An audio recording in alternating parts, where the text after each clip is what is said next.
Maya-maya pa. Ding dong! Papi Chulo. Sina Dustin at Ralph nagsimula ng basahin ang mga rason ng kanilang nominasyon. Medyo na-disrespect lang po niya.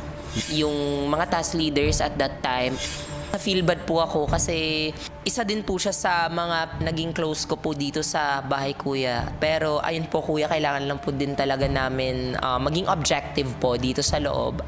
Pareho sina Ralph at Dustin na may pagkukulang sa weekly task namin. Naging sanhi po to sa pagkatalo namin sa weekly task. Kaya naging sanhi po ng pagkatalo namin sa weekly task. Medyo na-disappoint lang din talaga ako sa naging action niya sa past task namin. Nagkaroon po kami ng miscommunication. Siyempre, doon po yung awkwardness, kuya. And at the same time, parang nafe-feel bad din ako.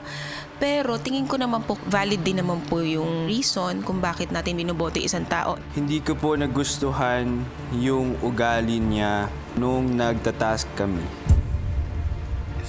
Thanks, guys. Thanks, guys. Love you all. Matapos magbasa, ang ilang boys nagbigay suporta kina Dustin at Ralph. It's good you guys stay. You know, Sakit. Respeto sa inyo, bro. Yep. Anong hirap nun, ang sakit nun. You guys handled it like, ano? yeah, Man. Jeremy, ako accept ko naman lahat. Ako din. Pero nagulat lang ako or gusto ko lang malaman din kung saan ka nagkulang. Ako, bro, ulit, sasabihin ko sa'yo, live or die by my doing.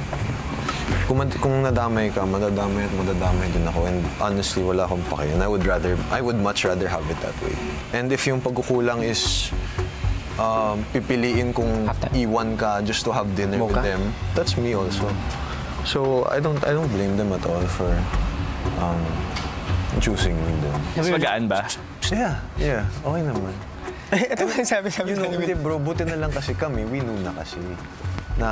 Pero yung mga, I'll be honest yung mga words, medyo masasakit. Oo naman. Yeah. I'll be honest. Oh, yeah, I know. Medyo masasakit. But then again, tapos na yun. Yeah. Let's move forward. Hindi naman ako magiging plastic or hypocrite na wala akong na-feel, wala akong masakit siya. I know. Para lang rin prepared kayo. Yeah.